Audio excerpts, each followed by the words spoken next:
The sound hit before anyone could process it, not the beep of a monitor, not the clatter of a dropped instrument tray. It was the flat, sharp crack of an open palm meeting a human face, the kind of sound that doesn't belong in a hospital, the kind that freezes a room the way a gunshot freezes a street. 23 people in the emergency department of Mercy General Medical Center stopped what they were doing at exactly 7:42 a.m. on a Tuesday in October. Dahlia didn't fall. That was the first thing anyone would remember afterward. Not the sound, not the man who made it, but the fact that she didn't fall. She was small, maybe 5'4", wearing navy scrubs that were a size too large. Her dark hair pulled back in a low knot so plain it bordered on institutional. She had been standing at bed 7, wrapping a compression bandage around the left forearm of a 60-year-old contractor named Pete, who had sliced himself on a cabinet edge at his job site. The bandage technique was unusual, a modified pressure wrap with diagonal cross-tension, but no one had been paying enough attention to notice.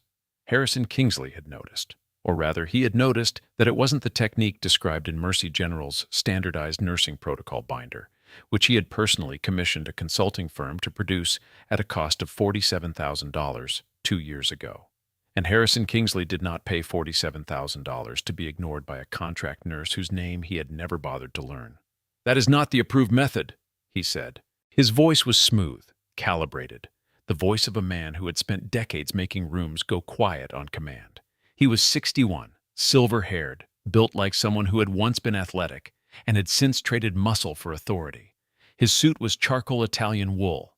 His 3 guests, 2 men and a woman in business attire, all wearing the careful smiles of people who were being pitched at, stood just behind him, like a tailored shadow. Dahlia looked up. She didn't apologize. She didn't explain. She simply looked at him with dark, steady eyes, and then looked back down at her patient's arm and continued rapping. The room collectively held its breath. Kingsley stepped forward, 1 step, 2, until he was close enough that she could have counted the threads in his lapel. "I'm speaking to you." He pulled the clipboard from her hands with the casual ease of someone who had never once considered that the object might not belong to him. "Sir," she said, and her voice was quiet, almost toneless. "The patient has lateral compartment pressure buildup. Standard protocol wrapping increases distal ischemia risk in this presentation." Kingsley stared at her. The clipboard hung in his hand. Something flickered behind his eyes. Not uncertainty, not quite, but the brief electrical impulse of a man who has just been spoken to in a language he didn't expect from a source he had already dismissed. Then he set the clipboard down on the supply cart beside him, straightened his jacket, and looked at the 3 people standing behind him with an expression that managed to be both apologetic and contemptuous at once. "This," he said pleasantly, "is precisely the problem I was describing on the way up. We bring in contract staff with no investment in our standards, no accountability to our systems. The wrap is correct for this patient," Dahlia said, still quiet, still not looking at him. The slap came without warning. 1 motion, his right hand. The sound was flat and hard and wrong in every possible way that a sound could be wrong, inside a place that existed to heal people. Pete, the contractor, flinched back against his pillow. Holly, a 24-year-old nurse 3 beds down, made a sound that wasn't quite a word. Caleb, a 15-year veteran in his 50s who had seen a considerable amount in his career, went very still. Dahlia's head turned with the impact. A strand of hair came loose from her knot. She stood there for a moment, 1 second, 2, with her face angled slightly to the left, looking at nothing. Then she slowly turned back. She didn't touch her face. She didn't look at Kingsley with tears or rage or the particular expression of someone calculating their next move. She looked at him the way you might look at a weather forecast, registering information, nothing more. "Get out," Kingsley said, and his voice had dropped to something quieter and more dangerous than before. "Get out of my hospital, and if I see you in this building again, I'll have security remove you." The room was silent. 23 people, none of them speaking, none of them moving, all of them breathing very carefully. Dahlia reached for the compression bandage, still unfinished, and set it precisely on the supply tray beside Pete's bed. She picked up her badge from the counter where she'd laid it during the wrap. She turned and walked toward the department doors without hurrying. She didn't look back. The doors swung shut behind her. Kingsley smoothed his jacket again, turned to his guests and said, Now, shall we continue the tour? As if a thermostat had been adjusted and nothing more. Holly stood frozen beside a medication cart with her hand still half raised. Caleb had looked back down at his patient chart. Carter, the charge nurse supervisor, a compact man in his early 40s whose loyalty to Kingsley was the open secret of the floor, allowed himself a small, satisfied exhale and picked up his radio. Nobody in that room knew that in 47 minutes, every single one of them would wish they had spoken. But the thing about 47 minutes is that it passes whether you want it to or not. The hallway outside the emergency department had the particular fluorescent blankness of hospital corridors everywhere, a light that flattened everything and hid nothing. Dahlia walked through it without changing her pace, turned left at the fire door, and stopped in the alcove beside the linen supply room where the camera angle was blind. She stood there for approximately 3 seconds. Then she inhaled, slow, controlled, the kind of breath that doesn't begin in the chest, and exhaled through her nose. Her hands were steady at her sides. If you were watching her face for a reaction, you would have found almost nothing. A faint tension along the jaw, a quality of alertness that was oddly inconsistent with the situation, because most people who have just been struck in the face look shaken, and Dahlia looked focused. She checked her watch, 7:44 a.m. She had 6 weeks of recorded data in a device the size of a thumb drive, currently secured inside a medication tray she had left in an unlocked cabinet on the 3rd floor 20 minutes ago. She had a contact who was expecting a status update at 0800 hours. She had a timeline, and the timeline had not budged. She pulled her hair back into its knot, tucked the loose strand, and walked toward the patient ward. But Holly found her in the supply closet at 7:58 a.m. refilling the gauze cart. "I'm so sorry." Holly's voice came out too high, too fast, with the particular quality of someone apologizing for something they feel complicit in. She was 24 and had been working at Mercy General for 11 months, and she still believed, in the specific way that young nurses believe, that hospitals are fundamentally places of decency. Nobody should have, I should have said something. He was standing right there, and the investors were all watching, and It's all right, Dahlia said. "It's not all right. It's really not all right." "I know." Dahlia set a roll of gauze on the shelf with precise alignment. "But you did nothing wrong, Holly." Holly opened her mouth and then closed it, because something in the way Dahlia said it, not reassuring, not dismissive, just flat and certain, like a statement of operational fact, made further argument feel somehow beside the point. She watched Dahlia straighten 2 more items on the shelf with a specific, unconscious economy of movement, every adjustment landing exactly where it was needed without any searching or correction. The kind of efficiency you only develop through years of working in spaces where precision was not optional. Holly left. She wasn't sure why, but the feeling that stayed with her was not quite sympathy. It was something closer to the unsettled awareness of having stood in a room that was larger than it appeared. Caleb found her at 8:12 a.m. He didn't approach immediately. He had spent 15 years in nursing, the last 8 at Mercy General. And before that, he had spent time in places he didn't discuss, except occasionally when a patient came in with a particular kind of wound pattern or a particular kind of silence that recognized itself. He stood at the end of the corridor near the break room and watched Dahlia push the medication cart toward the patient ward with her head down and her pace steady. When she passed within 6 feet of him, he said, very quietly, "Bravo, Mike." 10 years? She didn't stop walking. She didn't turn her head. The cart kept moving at the same speed, but her right hand, which had been resting on the cart's push bar, shifted almost imperceptibly, the edge of her index finger tapping once, twice, against the metal frame. A rhythm that wasn't accidental. Caleb watched her continue down the hall. He turned back to the break room and poured himself a cup of coffee that he didn't drink, and stood there with a thoughtful expression that was not quite recognition and not quite confirmation, but somewhere between them in the space where veterans store the things they know without being able to prove. At 8:20 a.m., Carter found Dahlia at the nursing station and handed her a printed form with the particular satisfaction of someone delivering a punishment they have been authorized to impose. "Building services request," he said. "Basement storage reorganization, Unit B. You're on it until noon." Dahlia took the form, looked at it briefly, Understood. Good. Carter smiled, which did not improve his face.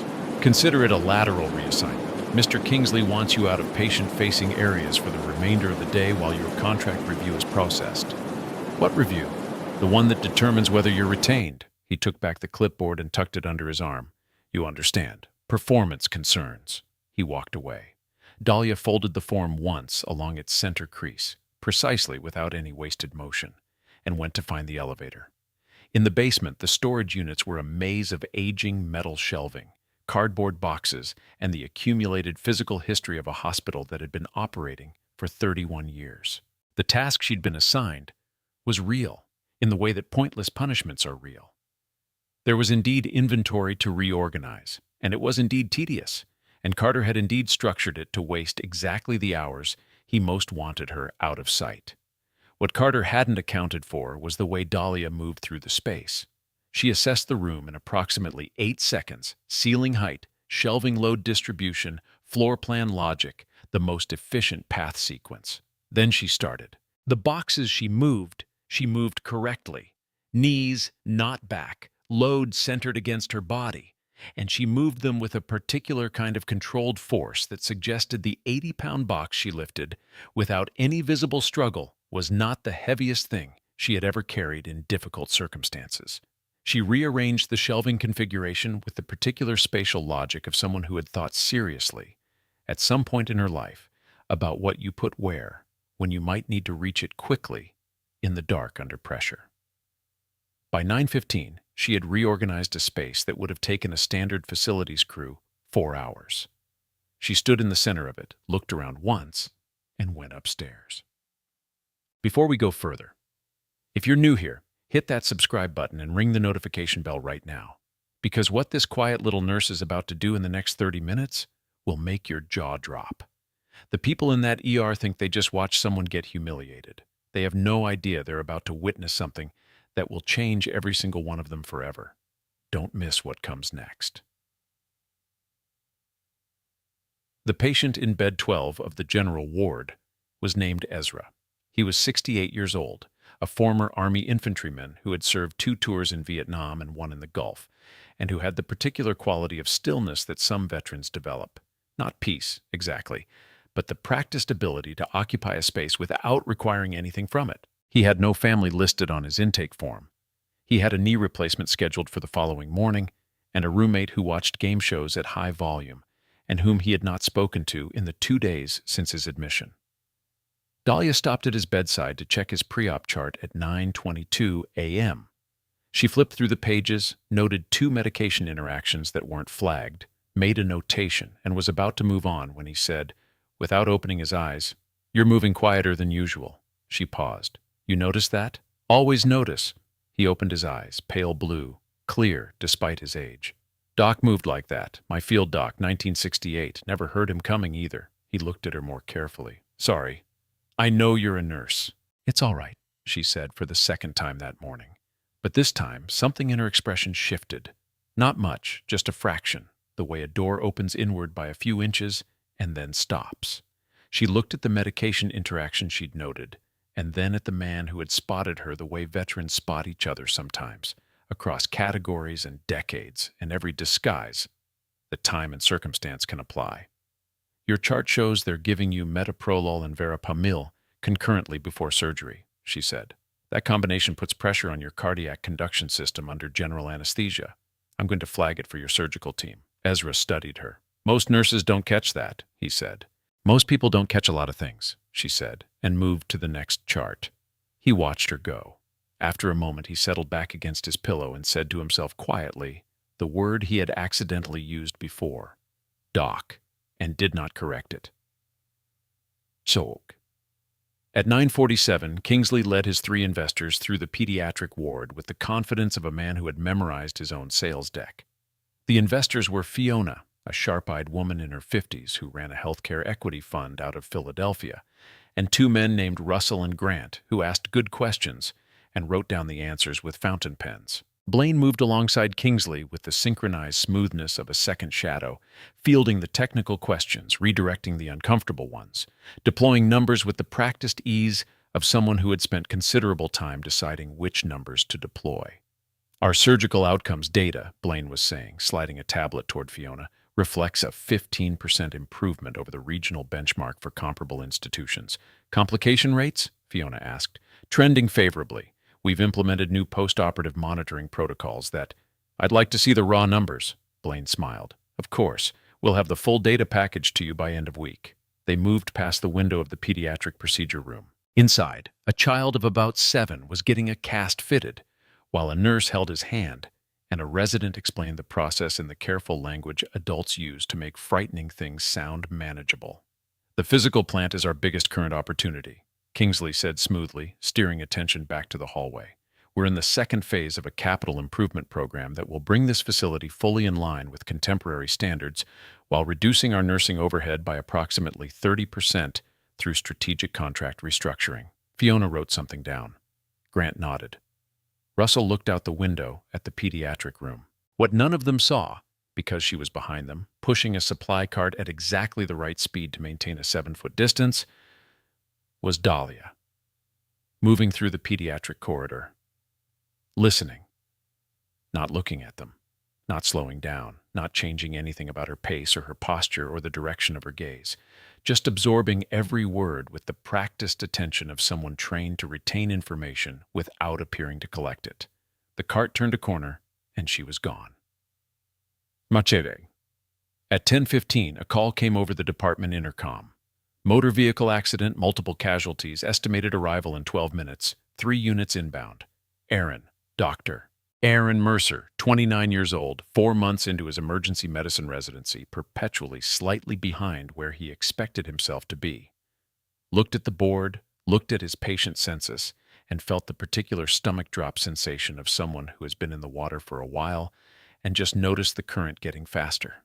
He started moving through the department, pulling staff, checking bed availability. The charge desk was short, 2 nurses, one on break, one pulled to a code on the 3rd floor. Carter was on his radio. The attending who was supposed to be supervising was currently on a call with hospital administration about something related to a contract review.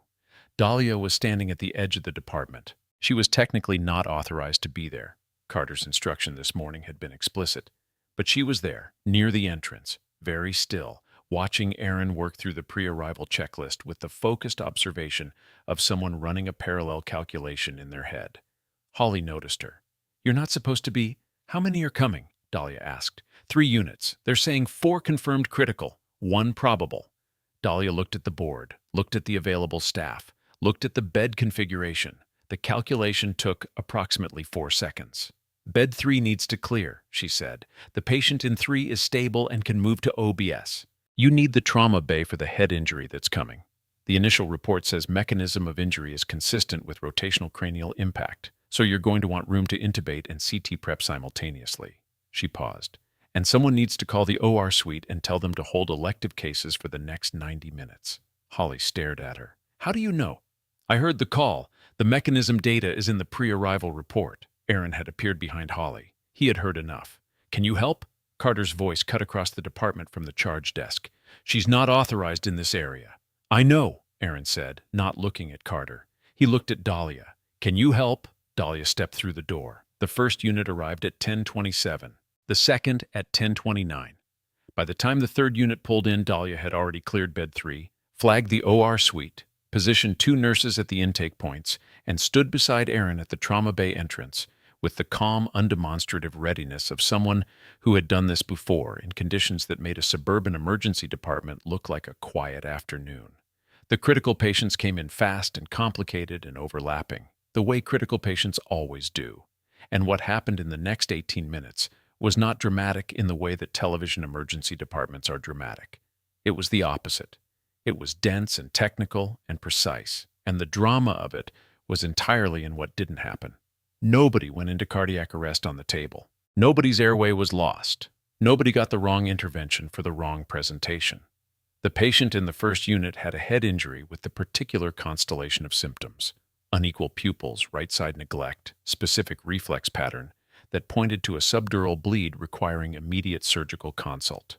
Aaron was moving toward a standard concussion protocol when Dahlia appeared at his left shoulder, not touching anything, and said very quietly, "Check the pupils again. Left is blown." He checked. She was right. He called the surgical consult. The patient in the second unit had an abdomen that looked clean on initial assessment. Dahlia was across the bay, but she glanced over twice in the first 90 seconds, and on the third glance she said from 6 feet away, "A guarding on the left lower quadrant. Ask about recent abdominal surgery." The patient had a mesh repair 3 months prior. The trauma had disrupted it. It would have been missed on the initial scan if someone hadn't been looking for it. Nobody said anything about this out loud while it was happening, because there wasn't time. And in high acuity situations, people who are working don't stop to discuss where the help is coming from. You just receive it and keep moving. By 10:45, all 5 patients were stabilized and routed. The department exhaled collectively. Aaron stood at the sink washing his hands and stared at the drain for a long moment. Dahlia was already gone. She had walked out the same way she came in, without announcement, without transition, without a word to anyone.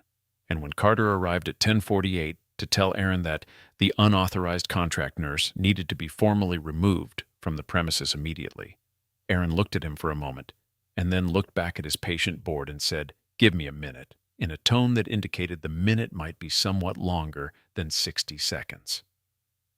Marshal Carter's response over the next hour was the kind of institutional retaliation that doesn't technically break any rules because it never quite becomes a single definable act. He told the nursing staff casually in the break room while refilling his coffee that the new contract nurse's credentials had come into question. Something about her original training records not aligning with her application. Something about a nursing school in Eastern Europe that hadn't responded to verification requests. He wasn't making accusations, he said, just flagging it as something people should be aware of. The information moved the way information moves in institutions, faster than facts, slower than rumors, in a form that was too vague to challenge and too specific to ignore. Holly heard it at 11:15. She was standing at the medication cart and she heard it, and she looked at Dahlia across the department with an expression that had changed. Not hostility, but the kind of cautious recalibration that people do when they realize they might have been trusting the wrong things. Dahlia noticed. She always noticed. She continued with what she was doing, which was recording a blood pressure reading for a patient in bed 11, and she didn't look up again. At 11:40 a.m., Btch, a man in his mid-50s walked through the main entrance of Mercy General in civilian clothes.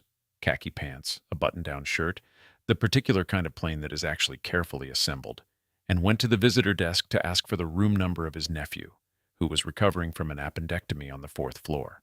His name was Jasper Holt. His rank was Colonel, United States Army, currently stationed at Fort Carlisle, 6 miles east. He had been in uniform for 31 years, and he was built like it. Straight-spined, wide-shouldered, with a face that had been weathered by the specific combination of outdoor light and sustained responsibility that ages a person differently than ordinary time. He got his nephew's room number and took the elevator to the 4th floor and spent 20 minutes visiting, which mostly consisted of his nephew complaining about the food and Jasper listening with the practiced patience of someone who has sat through a great deal of complaining in much worse conditions. On his way back to the elevator at 12:15 p.m., he passed through the 3rd floor corridor. He was not looking for anything in particular. He was thinking about a meeting he had at 1400 hours and whether he had time to stop for lunch. He saw Dahlia from behind. She was pushing a linen cart toward the supply room, and there was nothing about the image that should have registered at all.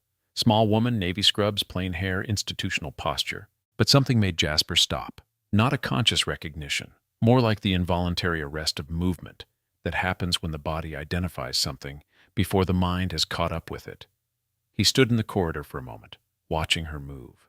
The way she held her shoulders, the way her feet placed themselves on the floor, with a specific heel-to-toe weight distribution that was not a nurse's walk and not a civilian's walk. The way she paused at the supply room door, assessed the interior, and entered. That pause, that assessment, a fraction of a second, barely visible, but it was there. Jasper continued to the elevator. He pressed the button. He stood there. When the doors opened, he didn't get in. He turned around and walked back to the 3rd floor nursing station, where he asked the ward clerk, in the pleasant, uncomplicated manner of a visitor, whether the nurse with the dark hair who had just gone into the supply room was on the regular staff. The ward clerk said she was a contract nurse, fairly new, and left it at that. Jasper took the elevator down. He got into his car in the parking lot. He sat there for a moment with his hands on the wheel, and then he reached for his radio.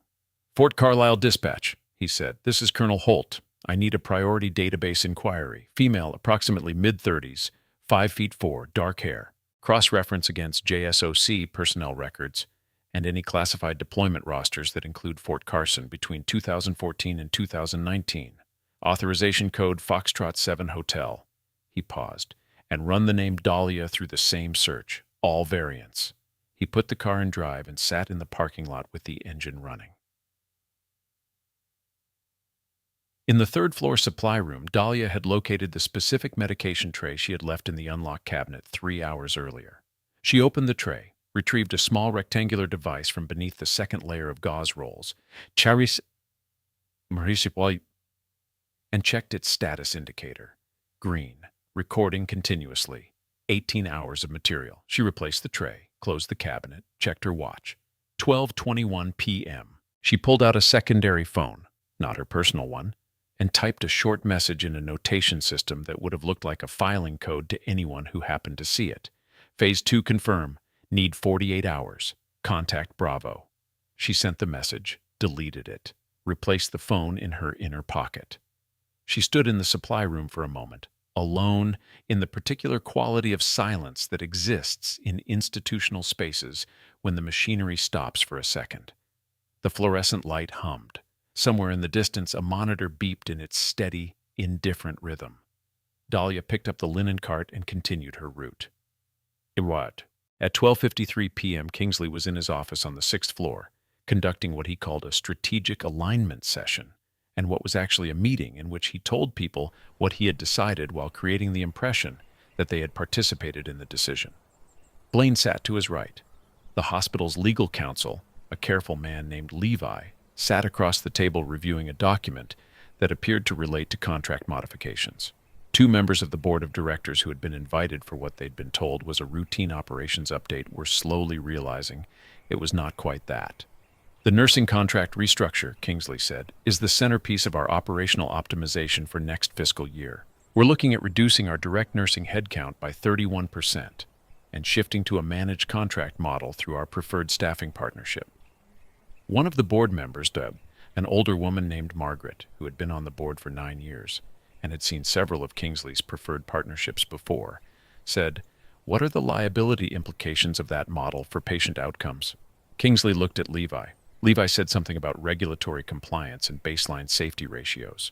Margaret wrote something down. "There's also the matter," Blaine added smoothly, "of the equipment renewal contract with Stratford Medical Systems. We're in the final stage of negotiating a 10-year supply agreement that will standardize our device procurement across all 4 facilities." Fiona, who had joined the session after the morning tour, looked up from her tablet. "Stratford Medical Systems has a Department of Defense contract, correct?" "They're a registered defense contractor, yes," Blaine said, "which actually strengthens their supply chain reliability." "Their liability documentation," Fiona said, "includes a 2-year-old product recall on their hemodynamic monitoring equipment that their legal team classified as a voluntary improvement. 11 hospitals reported adverse events. 3 of them were facilities that Mercy General has sourcing relationships with." The room was quiet for a moment. Kingsley said, "I wasn't aware you'd reviewed their documentation." "I reviewed it this morning," Fiona said, "after the tour." She set her tablet down. "I'd like to see the internal evaluation Mercy General conducted before entering contract discussions." What nobody at that table knew, because nobody in that room was looking for it, was that the evaluation document Fiona was requesting did not actually exist in the form she expected, and that the adverse events she had mentioned from those 3 affiliate hospitals were not actually 3, they were 11, and that the difference between those 2 numbers represented the specific discrepancy that Dahlia had been sent to Mercy General to document. At 1:12 p.m., the second major trauma call of the day came in. This one was different. A military transport vehicle from Fort Carlisle had been involved in a collision with a civilian truck on the highway 6 miles east. 5 injured, 3 critical. The unit, arriving in 8 minutes, had a preliminary report that included an injury pattern description that most civilian emergency departments would process as standard blunt force trauma and treat accordingly. Dahlia heard the call from the third-floor corridor. She was not supposed to be on the patient-facing floors. She looked at the clock. She looked at the stairwell door. She went down the stairs at a pace that was not quite a run. In the emergency department, Aaron was already moving, already pulling the team together, already running the prep checklist with the practiced efficiency he'd developed over the past 5 months of residency. He had learned, in those 5 months, to be good under pressure. He had not yet learned, because there are things experience cannot fully teach until you've seen them, to identify the specific injury signatures of high-velocity military vehicle impacts. Dahlia came through the department doors at 1:14 p.m., 2 minutes before the first unit arrived. Carter saw her and opened his mouth. "Not now," Aaron said without looking at Carter. The first patient came in at 1:16, the second at 1:18. By the time the third arrived, Dahlia had positioned herself at the secondary bay with Holly and a respiratory technician named Marcos, and she had begun working with the particular focused silence of someone who has decided that explanations are a post-situation luxury. The third patient, a young private, maybe 21 years old, who had been in the back of the transport vehicle, had a wound pattern that Dahlia recognized in under 4 seconds. The mechanism, the specific distribution of injury, the way he was protecting his left side without being fully conscious of it. She had seen this before, in conditions and in locations that did not appear on any nursing school curriculum. "Left side blast over pressure pattern," she said to Aaron quietly from 2 feet away. "Check his tympanic membranes and his pulmonary fields before you touch the visible injuries. The visible presentation is secondary." Aaron looked at her. He looked at the patient. He did what she said.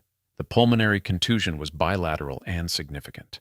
It would have been masked by the more dramatic surface presentation for another 12 to 15 minutes, long enough for a well-intentioned standard intervention to worsen it materially. He caught it because she told him where to look. The next 14 minutes were dense and technical and produced the result that they needed to produce. 5 patients, 5 stabilized outcomes, no loss of airway, no missed critical pathway. When the last patient was settled and the department breathing again, Aaron found himself standing at the trauma bay entrance looking at Dahlia, who was writing a note on a form she had no official authorization to be completing, with the specific handwriting of someone who had written a great deal in field conditions. Compact, precise, every character formed with economical clarity. "Where did you train?" he asked. She finished the notation, set the pen down. "It was a long time ago," she said. "The pulmonary contusion notes are on the chart. You'll want to flag it for your attending." She walked out. Aaron stood there. Holly appeared at his shoulder and said very quietly, as if she were telling him something she wasn't fully comfortable knowing. "She knew the military vehicle injury pattern before they told us what kind of vehicle it was." Aaron said nothing for a moment. Then, "I know." Btch Carter's response this time was not casual break-room conversation. He went directly to the 6th floor. He knocked on Kingsley's office door, entered without being invited, and said, "The contract nurse is back in the department. I have it on record that she was explicitly removed from patient-facing areas, and she's been in there twice this afternoon running unauthorized interventions." Kingsley looked up from a document he was reviewing with Levi. His expression did something small and cold. "What's her contract status?" "Technically still active until the review board meets, which isn't until next week. Accelerated. Sir, if we process termination before the review board—" "I didn't say terminate. I said accelerate." Kingsley looked back at his document and pulled her access badge. "If she can't get through the security doors, we don't have to argue about where she is."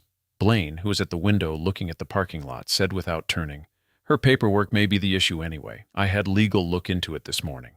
Her training documentation has some irregularities. Eastern European institution, possible credential discrepancy." Levi looked up briefly. "Do you want me to initiate a formal credential inquiry?" "Start the process," Kingsley said, "and get immigration services on the phone. I want to understand what our options are." Carter left the room and took the elevator back down. He did not notice, as he passed the 3rd-floor corridor on his way to the department, the door of the supply room opening behind him. He did not see Iris, Dr. Iris Kwan, head of emergency medicine, who had for 6 weeks managed the careful, bureaucratic performance of being head of a department without appearing to be complicit in anything, reach out and pull that supply room door closed with the deliberate care of someone who had been standing on the other side of it for approximately the past 4 minutes. "Dr. Mashi's still with us?" "Good. Because what just happened is only half the story. The real question isn't what Dahlia can do. The question is why she's been hiding it all this time, and the answer is going to hit harder than anything you've seen so far. Subscribe if you haven't, and make sure your notifications are on. The next 10 minutes are the ones you came here for. At 2:48 p.m., Iris found Dahlia in the small office off the medication room that the charge nurses used for documentation. Dahlia was filling out a patient observation log. Iris closed the door behind her, sat down across the desk, and for a moment neither of them said anything. "Colonel Holt called the department line 40 minutes ago," Iris said. Dahlia continued writing. "He didn't ask for you by name," Iris said. "He asked for the head of emergency medicine, and he said he was making a routine inquiry about a contract staff member. He was very professional about it." "He's good at professional," Dahlia said. "He identified himself, his rank, his unit." Dahlia set the pen down. She looked at Iris with the same level, diagnostic quality of attention she had been deploying all day on things that were not people. "What did you tell him?" "That the staff member in question was a routine contract hire whose background was being reviewed by administration." Iris paused. "He said, 'Thank you,' and hung up." The two women sat with that for a moment. "He recognized me," Dahlia said. "It wasn't a question. He would have, wouldn't he? He served with the unit before my deployment. He's seen the briefing materials." She picked up the pen again, then set it back down. "It complicates the next 48 hours. How much?" "I needed Kingsley to make his move on the Stratford contract before we had enough to close the financial chain. If Holt makes contact with the base intelligence office before I'm ready." She stopped, recalculated. It might actually work. Iris looked at her. "You're adjusting in real time." "That's the job." Iris stood. At the door, she paused with her hand on the handle and said, "Carter is moving to pull your access badge. Effective end of shift." "I know. You have until 5 p.m. "I know." Dahlia looked at the patient log she had been completing. "I need you to do something." "What?" "The security cameras in the emergency department. Routine maintenance cycle. Schedule it for 4:30 to 5:30 p.m. Iris studied her for a moment. "Routine maintenance," she said. "Yes." Iris left. Dahlia picked up the pen, finished the notation she had been writing, and placed the log in the outgoing documentation tray with absolute precision along its left edge. At 3:17 p.m., Seth Pryor, a local journalist who had been covering the healthcare industry for 7 years, and who had developed in that time a specific radar for the gap between institutional narrative and institutional reality, arrived at the hospital carrying a recorder and a press badge and the studied casualness of someone who has learned that the best way to gather information is to look like you're gathering different information. He had come to write a piece about the hospital's community health outreach program, which was generating positive press coverage, and which he suspected was serving, at least partially, as a reputational offset for something he hadn't yet identified. He introduced himself to the public relations coordinator on the first floor, accepted a cup of coffee, and settled in for what he fully expected to be a long afternoon of receiving information that was carefully true. He ran into Caleb in the cafeteria at 3:45 by what was not entirely coincidence. Seth had a network of sources in the city's healthcare system, and one of them had mentioned Caleb's name in the context of people who have been at Mercy General long enough to know where things actually are. They sat across from each other with trays of food that neither of them were particularly interested in, and Seth said, after some warm-up conversation, "There's been some interesting personnel activity in the ED lately. Anything you want to share off the record?" Caleb considered his coffee cup for a moment. "Off the record," he said, "there's a lot happening in this building that has nothing to do with the community health program." "Such as?" "Such as contracts." Caleb set down his cup. "Specifically the kind that benefit from keeping certain information out of the public record." Seth leaned forward slightly. "Stratford Medical Systems?"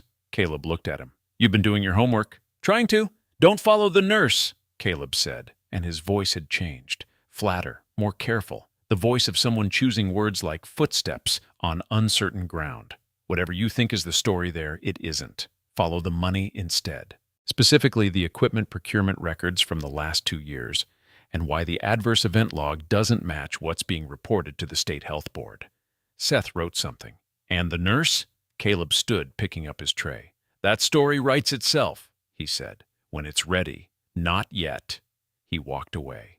Seth sat alone in the cafeteria with his notebook and the distinct feeling of someone who has just been handed a thread and told, in the clearest possible terms, to pull it. At 4:03 p.m., Dahlia was in the east corridor of the third floor when she heard, through the closed door of the conference room adjacent to the nursing station, Kingsley's voice. She was supposed to be completing her medication documentation before her badge access was revoked. She had 11 minutes of useful time remaining. She looked at the conference room door, and then she did something that was not on her schedule. She slowed down. Slightly. Enough. "The board won't be an issue," Kingsley was saying. "Margaret asks questions, but she doesn't push. The Stratford agreement goes through at the end of the month, regardless of what Fiona thinks she found." Blaine's voice. "She's sharp. If she keeps looking, she won't keep looking if she doesn't have anything to look at." A pause. "Levi, what's the status on the documentation archiving?" Levi's voice, more cautious. "The digitization process creates some exposure. If someone with the right access were to request the original intake logs from the adverse event reports." "Nobody with the right access is going to do that," Kingsley said. "That's why we structured access the way we did." Dahlia had heard enough. She continued walking. In the supply room at the end of the corridor, she retrieved the small recording device from its position in the medication tray and confirmed its status. Green recording 14 hours of continuous material across the past 6 weeks, including the last 45 seconds. She replaced it, locked the cabinet, left the supply room. At 4:11 p.m. she was in the basement, and the small phone in her inner pocket received a message that consisted of 4 words and a number. "Phase 3. Bravo confirmed. 0700. She read it, deleted it, put the phone away. Put the Satakiji thoughts. Somewhere above her, a helicopter that she was not expecting for another 16 hours was adjusting its flight plan. She didn't know that yet. She walked to the elevator, pressed the button for the ground floor, and watched the numbers count down with the expression of someone who has done everything they needed to do today and is now waiting for the next thing to begin. The elevator opened. She stepped in. The doors closed. The elevator doors opened on the ground floor, and Dahlia stepped out into the main corridor at 4:13 p.m. The hospital was in its late afternoon rhythm. The shift change beginning to build at the edges, visitors moving toward the exits, the cafeteria starting its dinner prep with the particular institutional smell of reheated protein and industrial cleaning solution. She walked through it with the same unhurried, unremarkable pace she had maintained for 6 weeks, and nobody looked at her because she had spent 6 weeks ensuring that nobody looked at her.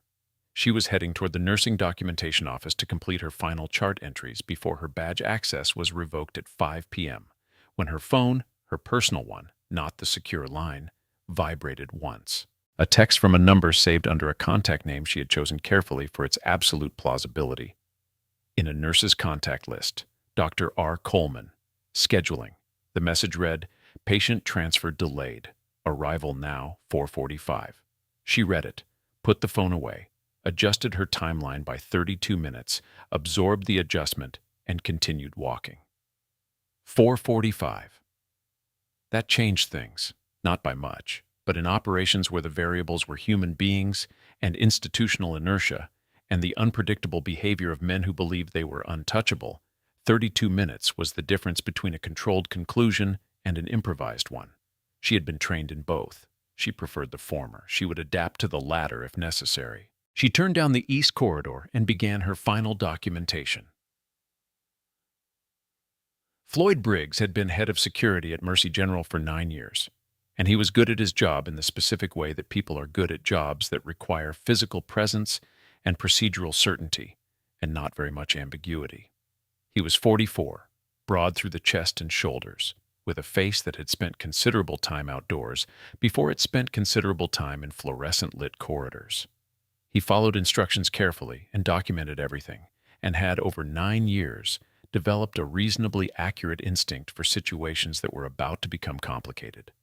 The situation with the contract nurse had been giving him that instinct for most of the afternoon.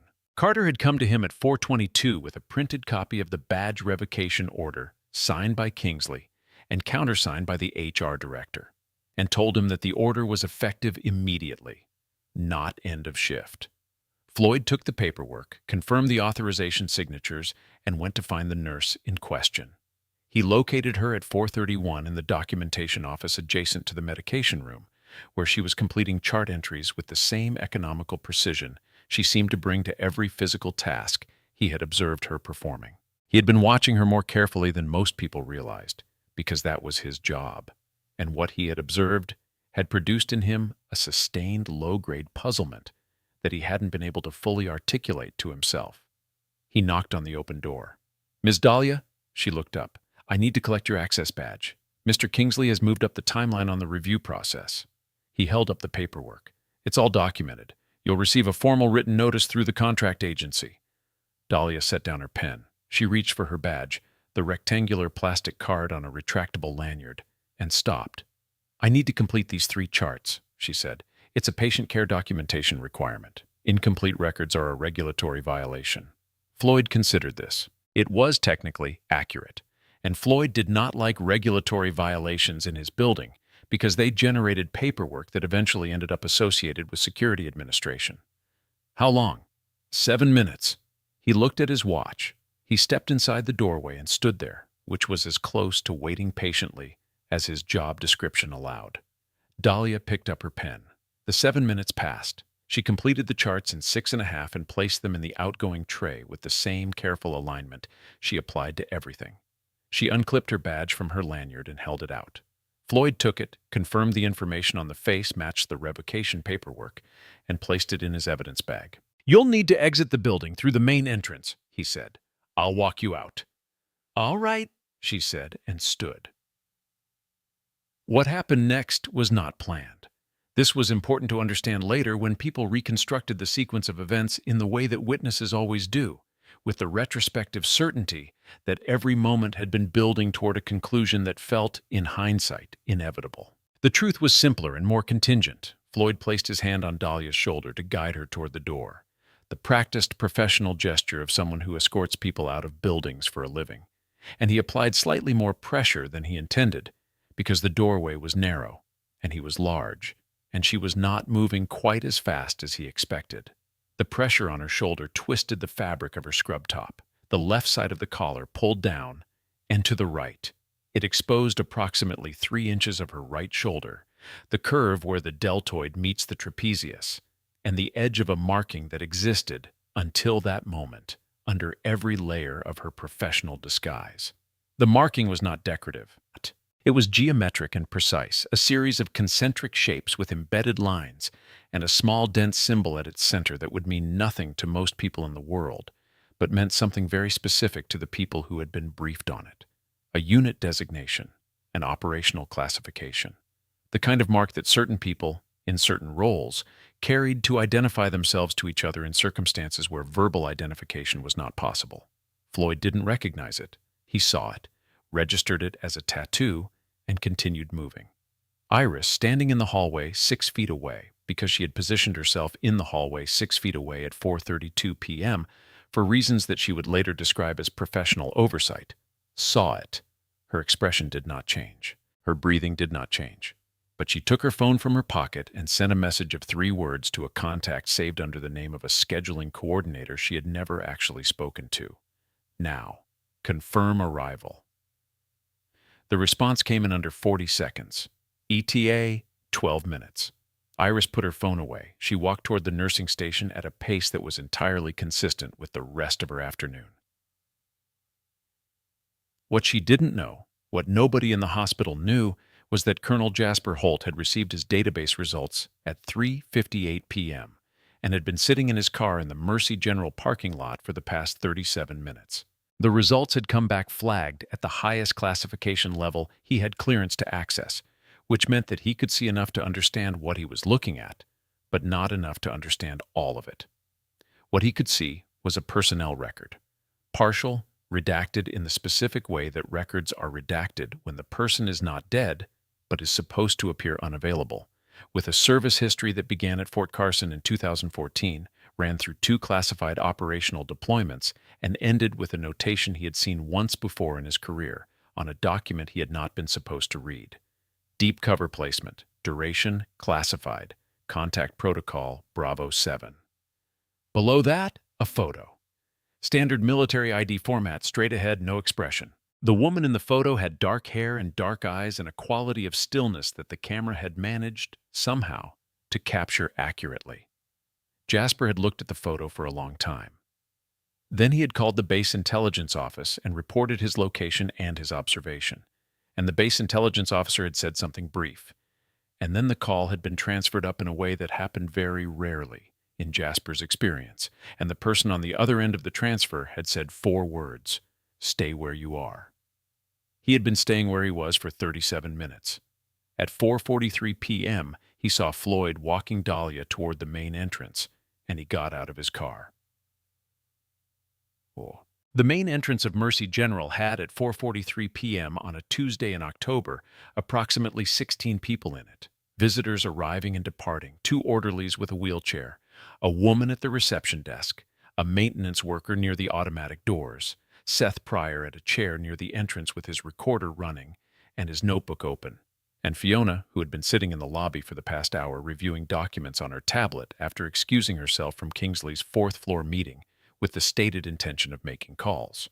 Fiona had, in fact, been making calls, just not the ones Kingsley expected. Floyd walked Dahlia through the lobby toward the main doors. The lobby watched in the incurious way that lobbies watch things, peripherally, without full investment. Fiona looked up, Seth looked up, the receptionist looked up and then back down at her screen. Kingsley came through the interior corridor at 4:44, Blaine beside him, Carter a step behind. He had come down to ensure the removal was properly witnessed and to say something to the investors, who he had not expected to still be in the lobby, about administrative efficiency and the challenges of managing contract staff. "Good," he said when he saw Floyd walking Dahlia toward the exit. He addressed this to Blaine and to no one in particular, in the tone of someone checking an item off a list. Dahlia stopped. She stopped not because Floyd stopped, but because she turned, a single, deliberate pivot on her left foot, and looked at Kingsley directly, the way she had not, at any point in the past 6 weeks, looked at anyone she was supposed to be invisible to. Kingsley looked back. He was expecting the face of someone diminished, a contract worker who had lost her job, who was being walked out of a building, who had been slapped in front of 23 witnesses this morning and had done nothing. He was expecting a confirmation of the order of things as he understood them to be. What he saw instead was something that took him a moment to process, because it didn't fit the template. Her face was calm, not resigned. Calm. There is a difference. Resigned is when you have stopped fighting. Calm is when you are finished needing to. "Mr. Kingsley," she said. Her voice was the same quiet register it had been all day. "I'd like you to stay in the building." He blinked. "I beg your pardon? I'm asking you not to leave." She held his gaze. "I'm asking nicely." The lobby had gone still in the way that spaces go still when the temperature of a situation changes and everyone present registers the change before they can identify it. Kingsley looked at Floyd. Floyd was looking at Dahlia with an expression that had shifted from professional neutrality toward something more alert. "Floyd," Kingsley said, "please escort." The sound arrived first. A distant thudding that built rapidly, the heavy, rhythmic percussion of rotor blades at low altitude, growing from background noise to something you felt in your chest before it was fully audible. The automatic doors of the main entrance slid open, and through them came the sound at full volume, and through the glass wall of the lobby entrance they could all see it, a UH-60 Blackhawk in military livery, descending toward the hospital parking lot at an angle that was not casual and not accidental. It touched down in the far section of the parking lot at 4:46 p.m. The rotors slowed, but did not stop. The door opened. Chuan Tung Raymond stepped out. He was in full uniform, Class A, not field dress, which told anyone who understood military protocol exactly what this visit was. You wore Class A when you were making a formal statement. 2 military police personnel followed him, and behind them 2 individuals in civilian suits who carried themselves with the particular contained authority of people who worked for agencies that preferred not to advertise their names. The lobby watched through the glass in absolute silence. Raymond walked across the parking lot toward the main entrance with the measured pace of a man who has never once hurried toward anything that wasn't on fire. He was 62, lean, with close-cropped gray hair, and the kind of face that had been looked at by a lot of people in difficult moments and had never offered them anything except clarity. He came through the main entrance. He stopped 3 feet inside the doors. He looked at the lobby. He looked at Floyd. He looked at Blaine. He looked at Kingsley. And then he looked at Dahlia. He brought his right hand to his forehead in a salute that was not the casual two-finger gesture of a man acknowledging a subordinate, but the full, formal, held position salute of a senior officer honoring someone to whom honor is owed. He held it for 3 full seconds. "Major," he said, "mission accomplished." The lobby made no sound at all. Btch Dahlia returned the salute. Precise, correct, unhurried. And then something happened that nobody in the lobby, not Kingsley, not Blaine, not Seth, not Fiona, not Floyd, not Carter, not Holly, who had come into the corridor behind the charge desk and could see through the glass partition, had been prepared for. The fabric of Dahlia's scrub top, still displaced from Floyd's earlier contact at the shoulder, shifted slightly as she raised her arm. The right shoulder was visible. The tattoo, the marking, the symbol that Jasper Holt had been trying to confirm for the past 3 hours, fully exposed under the lobby lighting. Colonel Jasper Holt, who had come through the main entrance 30 seconds ahead of Raymond and had been standing near the reception desk, looked at it. His right hand came up.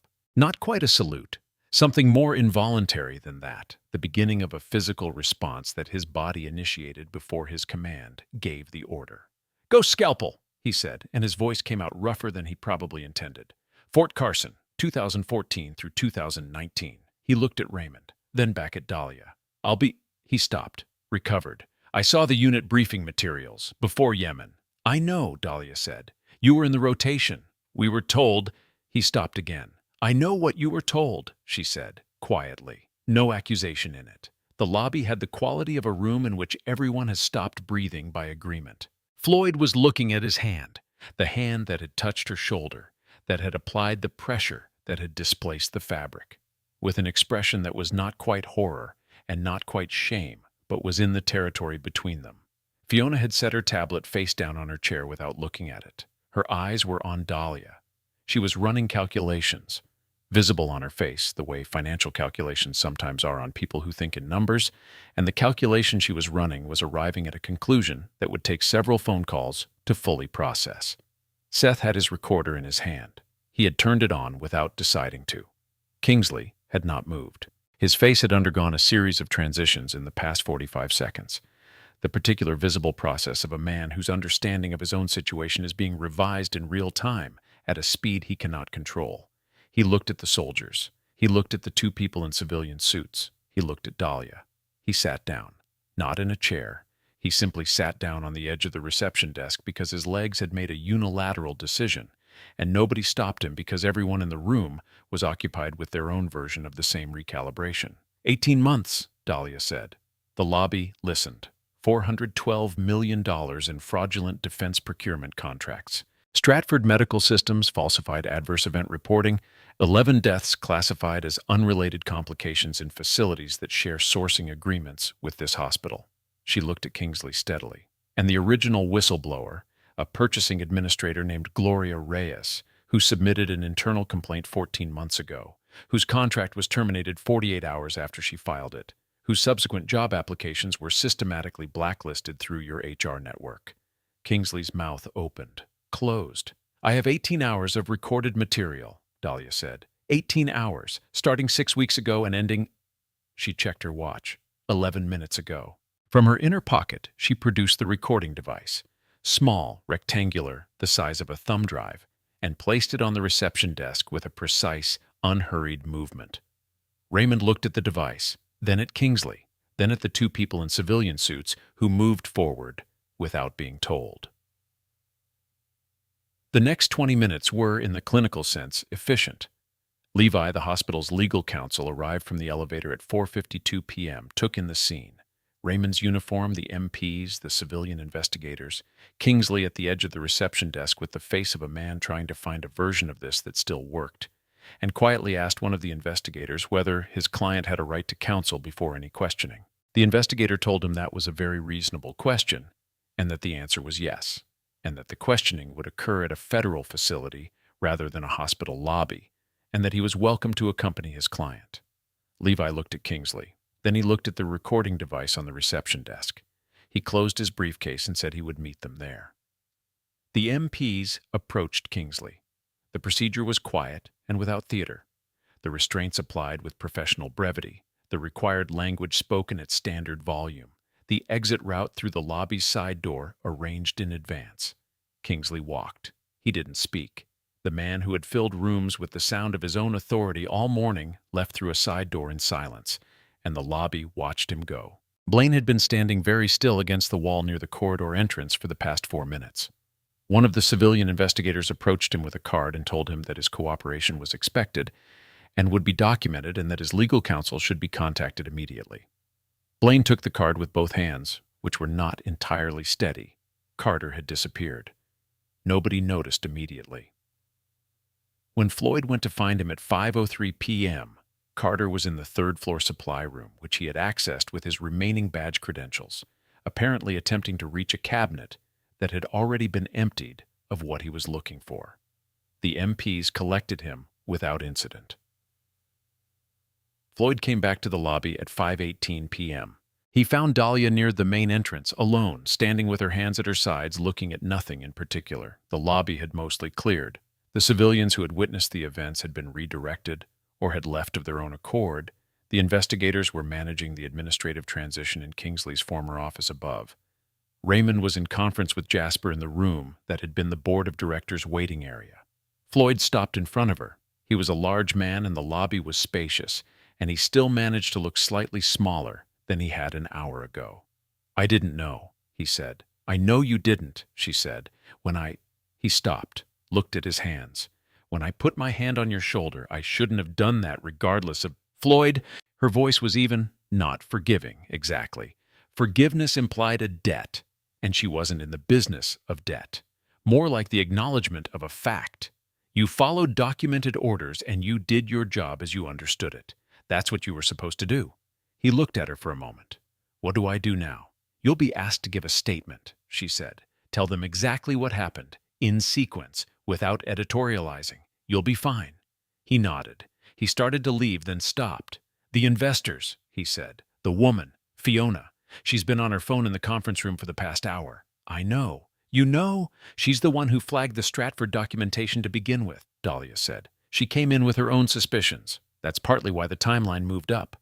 Floyd looked at her for a moment with the expression of someone reassessing the last 6 weeks from a new elevation.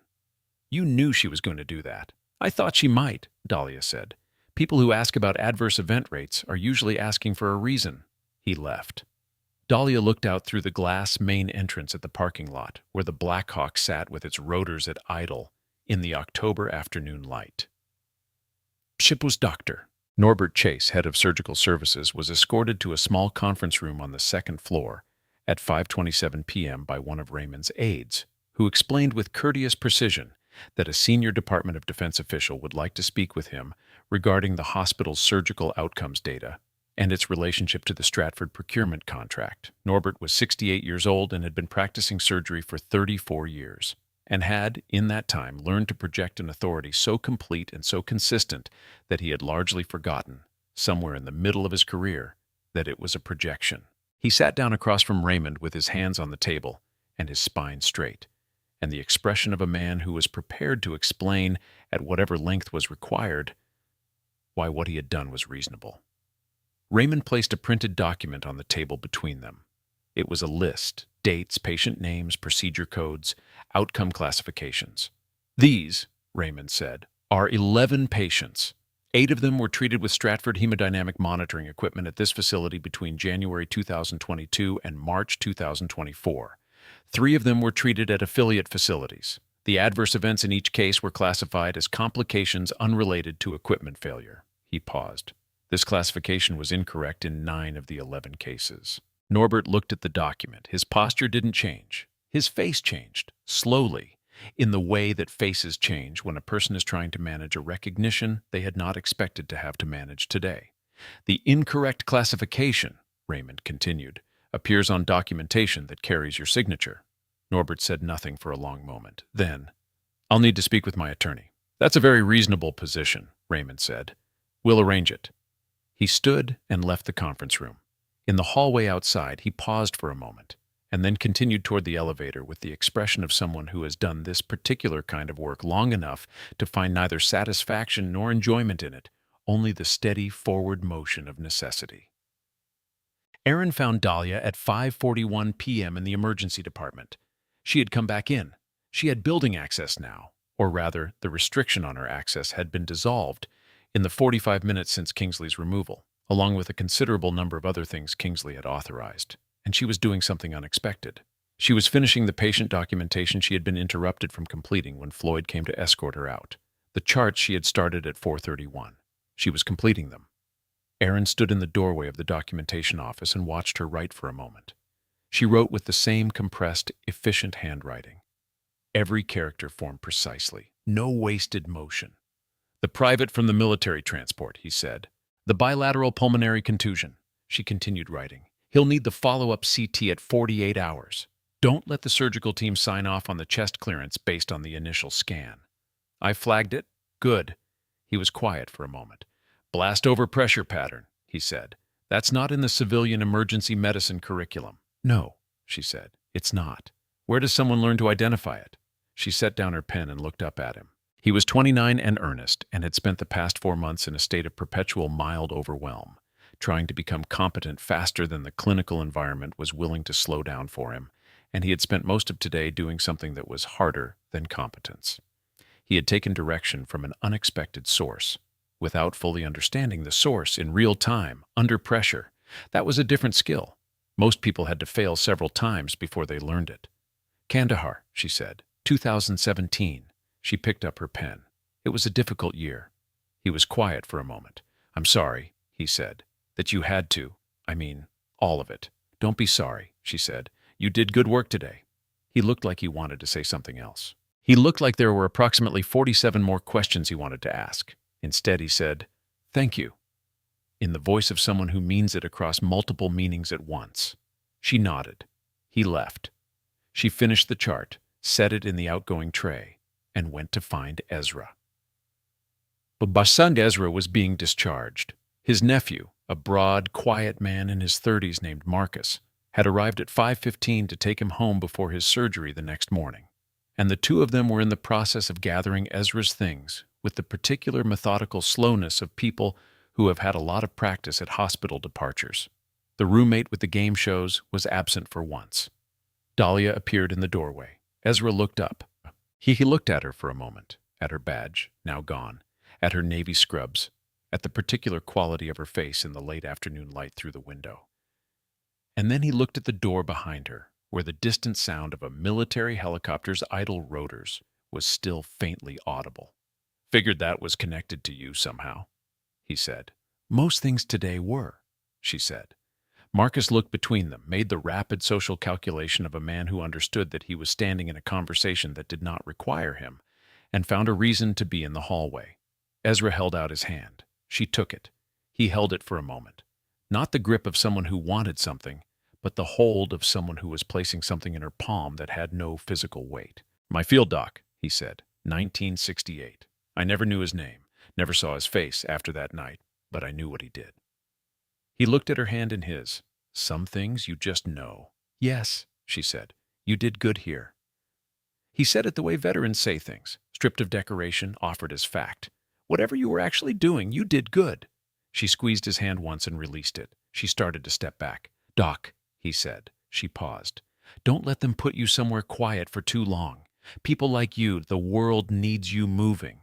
She looked at him for a moment with an expression that was not quite a smile, and not quite something else, but was in the territory between. Then she stepped back from the doorway and was gone. Ezra lowered his hand to the bed. He looked at the window. After a while, Marcus came back in and picked up the overnight bag, and Ezra stood carefully and followed his nephew toward the elevator without looking back. In the parking lot at 6:02 p.m., Caleb was leaning against the side of his car with his arms crossed and his face tilted toward the sky in the way of someone who is not looking at anything but is aware of everything. He heard Dahlia's footsteps before he saw her. "You knew from day one," she said. It wasn't an accusation. "Third day," he said. "You carried a medication tray up 3 flights of stairs instead of taking the service elevator. muscle distribution in your forearms, and the way you looked at the exit routes every time you entered a new room. He glanced at her. Old habit. Same. How long were you Bravo Mike? 7 years. 1 deployment, 2 long cover assignments. She looked at the helicopter. You? 8 years, before the knee went. He said it without self-pity, the way you'd say any fact about weather or geography. What I do now is what I can still do well. So, he shrugged, the patients here aren't nothing. No, she said. They're not. He was quiet for a moment. Then, the kid today, Aaron. He's good, she said. Yeah. Caleb looked at his shoes. He's green, but he's good. He takes direction without making it about him. That's harder than most people think. I know. You could have told him where you learned what you learned, in general terms. He'll figure it out, she said. The good ones always do. Caleb unfolded his arms and held out his hand. The handshake he offered was not a civilian handshake. It was the specific grip of people who have operated in the same vocabulary without ever meeting. She returned it exactly. Wherever they're sending you next, he said. Yeah, she said. He got in his car. She stood in the parking lot and watched him pull out, and then she turned back toward the building. Holly was waiting near the main entrance. She had been waiting for approximately 20 minutes, standing slightly to the side of the door, in the way of someone who isn't sure whether they're supposed to be there, holding a hospital-issue coffee cup with both hands, as if it were providing warmth on a night that wasn't cold. I wanted to, she started, and then stopped, because she had rehearsed this, and the rehearsed version suddenly seemed insufficient. I'm sorry. About this afternoon, when Carter said, You don't need to apologize, Dahlia said. I believed him. For about 40 minutes, I believed him. Holly looked at the cup. I should have trusted what I actually saw. What you saw was confusing, Dahlia said. That was by design. Still, Holly looked up. I shouldn't have let one person's story override everything I'd already observed. Dahlia looked at her. Remember that, she said, not as a lesson about today, as a practice. Trust what you observe. Go back to the direct evidence before you accept the narrative. She paused. That's good medicine, and it's good thinking. Holly absorbed this. Then, the generals.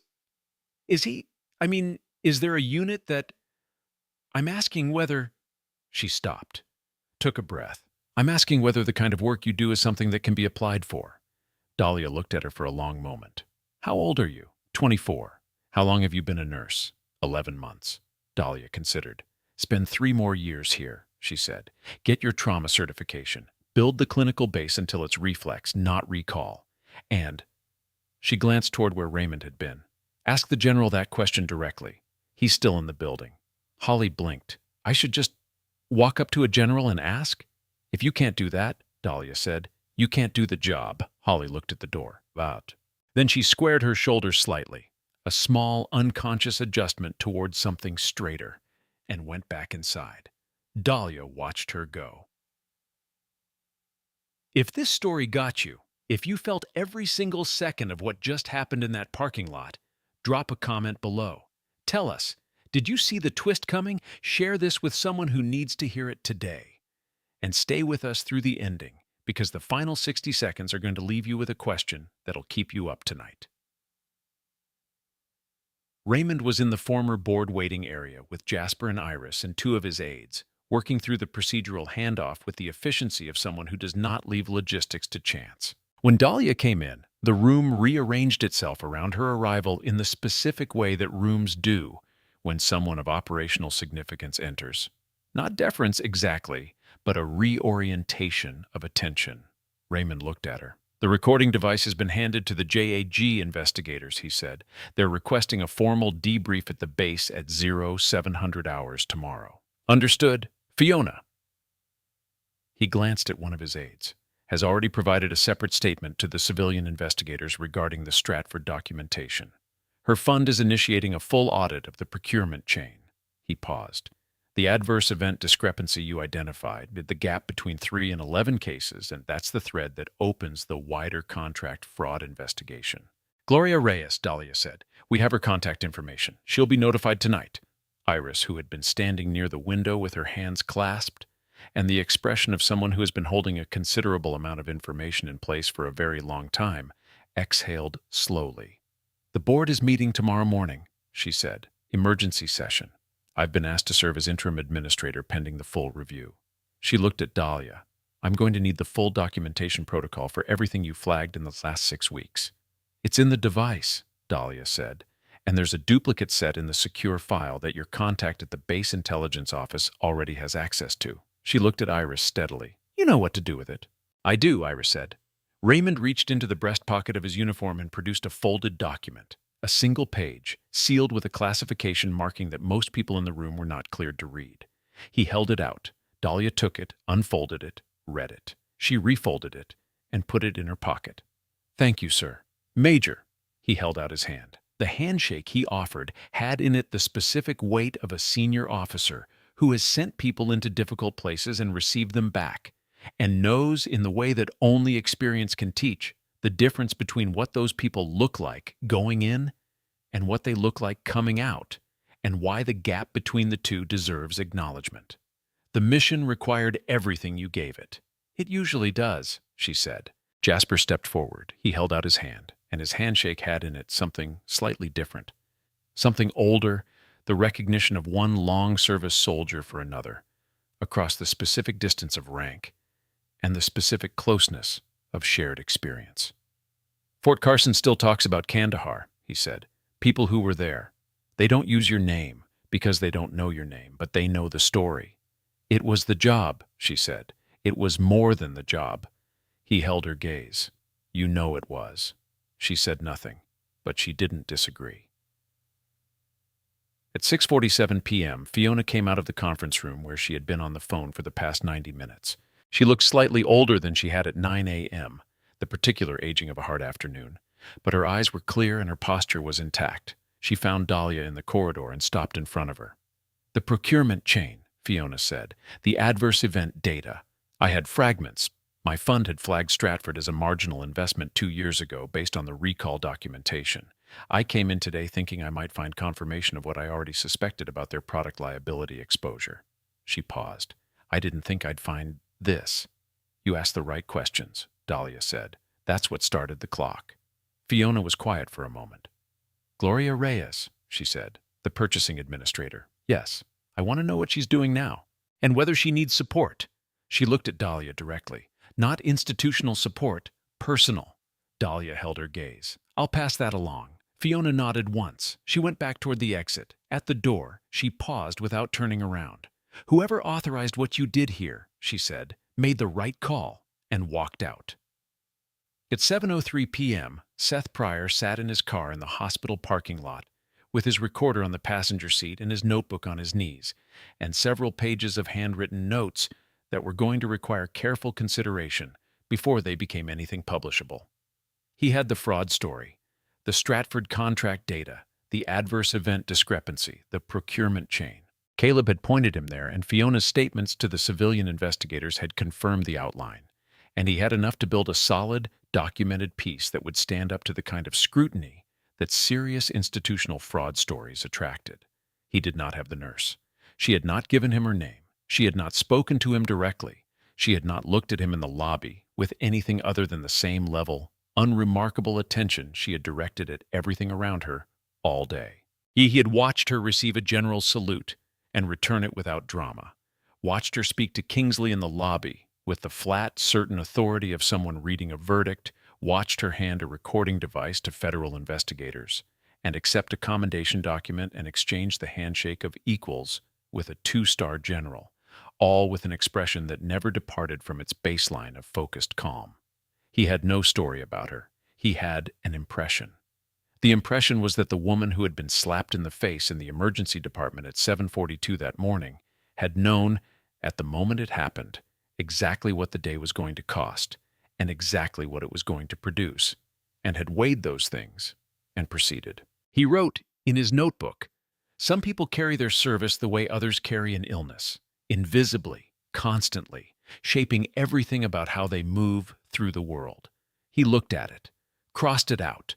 He wasn't a person who wrote in metaphors. He stuck to facts. The fact was, this hospital was about to change. The fact was, the people responsible for the harm done here, to patients, to a whistleblower, to everyone whose care had been compromised by fraudulent equipment and falsified data, were going to answer for it. The fact was, one woman with a recording device and 6 weeks of patience had made that possible. He picked up his recorder, turned it off, drove home. At 7:22 p.m., the hospital's evening shift was well underway. The day's events had produced the specific kind of institutional turbulence that settles into a buzzing, uncertain quiet. People doing their jobs with greater care than usual, conversations conducted at slightly lower volume, the particular atmosphere of a building that has been shaken and is now finding its level again. The emergency department was running clean. Aaron was on his second patient of the evening shift, a chest pain presentation that he was working through methodically, flag by flag, in the way he had watched someone else work through 5 critical cases that morning. Holly was at the medication cart with the expression of someone who is paying more attention than usual, which she would maintain for the rest of her shift and, with some variation, for the rest of her career. Caleb had finished his documentation and clocked out and driven home, where he would spend a quiet evening, not telling his wife any of the specifics of what had happened today, which was not unusual. And she would watch him be quieter than normal and understand without asking that it was the good kind of quiet. On the 4th floor, Ezra's room had a new occupant, a 40-year-old with a broken radius from a construction accident, who found the television remote immediately and turned it to a news channel. The game show roommate was getting discharged the following morning. Shock. Dahlia was in the women's locker room at 7:31 p.m. She opened her locker, the narrow metal rectangle that had held for 6 weeks only what a contract nurse needed to hold: a change of street clothes, a small bag of personal items, a lock she had brought from outside because the hospital-issued locks were flimsy. She changed out of her scrubs without hurrying. She folded them and placed them on the bench. She took the nurse's badge off the hook where she had placed it. Carter had handed it back to her at 5:47 p.m. as part of the access restoration process, and she had accepted it without comment and set it flat on the bench beside the folded scrubs. She looked at it for a moment. 6 weeks of what it represented. The weight of being invisible when you were not invisible. The weight of being dismissed when you were not dismissible. The particular discipline of remaining exactly as small as the situation required while carrying something much larger. She put on her street clothes, plain, dark, the same calibrated ordinariness she applied to every choice she made in cover. She slung her bag over her shoulder. The secure phone in her pocket vibrated. She took it out. Bravo 7, active, coordinates follow, report in 36 hours. Below the text, a set of coordinates that she memorized in approximately 4 seconds and then confirmed against the reference point she kept stored in a different part of her memory. The way you keep emergency routes stored, accessed rarely, never lost. She deleted the message, pocketed the phone. She looked at the locker one more time, closed it, did not look back.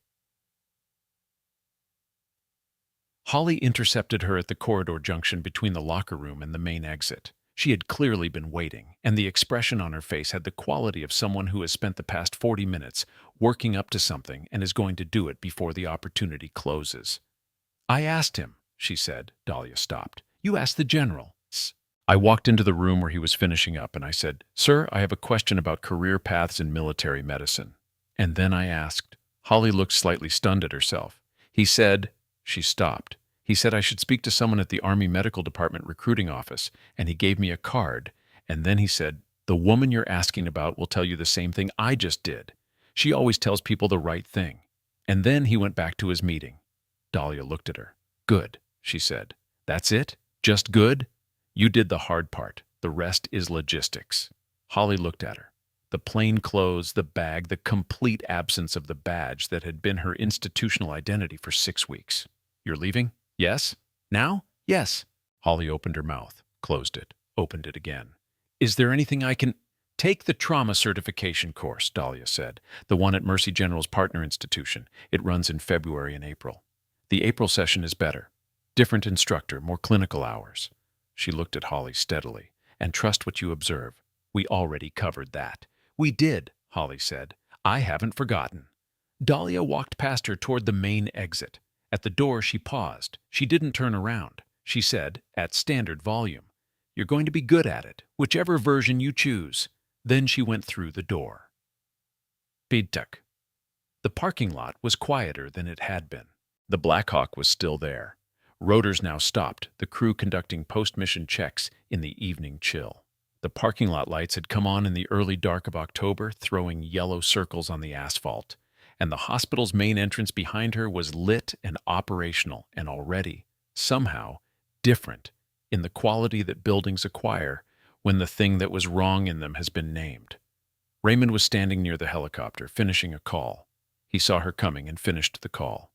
"The debrief is 0700, he said. "I'll be there." He looked at her for a moment, the assessment of a commanding officer who is trying to be honest with himself about what he is seeing. "How are you?" he said. It was not a perfunctory question. He asked it in the specific way of people who have sent others into sustained difficulty and want to know, need to know, what came back. She considered it the way she considered everything, accurately. "Ready for what's next?" she said. "That's not what I asked." She looked at him. "I know." He held her gaze. The mission required 6 weeks of sustained cover in a high-exposure, institutional environment, he said. "That's a specific kind of sustained effort. It has effects." "Yes," she said. And I know what the effects are," she said. "And I know how to manage them. And I will." She paused. "The next mission is 36 hours out." He looked at her for a long moment. Then he nodded, once, in the particular way of a senior officer who trusts his people to know themselves and also watches them carefully for the moments when self-knowledge fails. "The debrief will include a medical evaluation," he said. "Standard protocol. I know the protocol." "Good." He held out his hand one more time. This handshake was slightly different from the earlier one. Shorter, more private, less formal. The handshake of a commanding officer who is also in some carefully maintained compartment of professional life. Someone who has observed this particular person long enough to have developed something adjacent to concern. 36 hours, Major." "Yes, sir." She walked to the far end of the parking lot. She had a car there, a rental, nondescript, registered under a name associated with her cover identity, which would be returned to the agency and closed out through standard administrative channels. She unlocked it, put her bag in the back, got in. She sat for a moment with her hands on the wheel. Not collecting herself, she was already collected, but in the specific pause of someone moving between one state and the next, acknowledging the transition before crossing it. Then she put the car in drive and pulled out of the parking lot of Mercy General Medical Center without looking back at it, and the hospital disappeared in her rearview mirror as she turned onto the main road, and the October evening closed around the ordinary dark of a drive towards something that had not started yet. Sec at 9:44 p.m., Colonel Jasper Holt sat at his desk at Fort Carlisle. On his monitor was a file. The classification header was red and carried the code he had been authorized to access since the base intelligence officer had upgraded his clearance level at 1700 hours. The file was not long. Classification documents rarely are. They carry only what is necessary and no more. Subject, Dahlia. JSOC personnel record. Partially declassified for operational review. Service history, Fort Carson, 2014 through 2019. Combat deployment, 2 operational theaters. Long cover assignment, duration classified. Operational designation, Ghost Scalpel. Specialization. Combat surgical medicine, intelligence integration, extended undercover placement. Commendations. 3. 2 classified, 1 partially visible. A notation beside a date in 2017 that read, Kandahar Province, Sector 7. Extraction under direct fire conditions. Personnel recovered, 9. Personnel lost, 0. Personal injuries sustained. 3. Return to active status at own insistence within 48 hours. Below that, a photo, the same one he had looked at in the parking lot that afternoon. He looked at it now, in his office, in the quiet of a military base at night, with the particular quality of attention that soldiers give to the faces of people who have done the things that most people cannot imagine doing, and have continued afterward to get up and do the next thing. He closed the file. He looked at his window, the dark outside, the light reflecting back, the base grounds beyond. Somewhere on a road, somewhere in this state, a rental car was driving toward a motel or a safe house or an airport. And in it was a person who had spent 6 weeks being nothing in order to stop something, and who would spend 36 hours resting before becoming nothing again somewhere else. He turned off the desk lamp, sat in the dark for a moment, Then he reached for his phone and called his wife. And when she asked him how his day had been, he said, "Long," which was true, and "good," which was also true, and left it at that. At that same hour, in the back of his nephew's car on the highway heading home, Ezra was awake. Marcus had the radio on low, something gentle, instrumental. The lights of the city moved past the windows. Ezra's knee ached in the specific way that old injuries ache in the cold, the body's own record-keeping. He was thinking about the field doc from 1968. He was thinking about what it meant that some people chose repeatedly the kind of work that put them between harm and people who couldn't protect themselves from it. Not because they had to, because when they looked at the world and calculated what it needed and in what they could give, the calculation kept coming out the same way. He looked at the highway lights moving past. There are soldiers who never truly leave the field, he thought. They just change what they're wearing. He said it out loud, quietly, to nobody in particular. Marcus glanced in the rearview mirror. "You say something, Uncle Ezra?" "Nothing," Ezra said. "Just thinking." He looked back at the lights. After a while, he closed his eyes.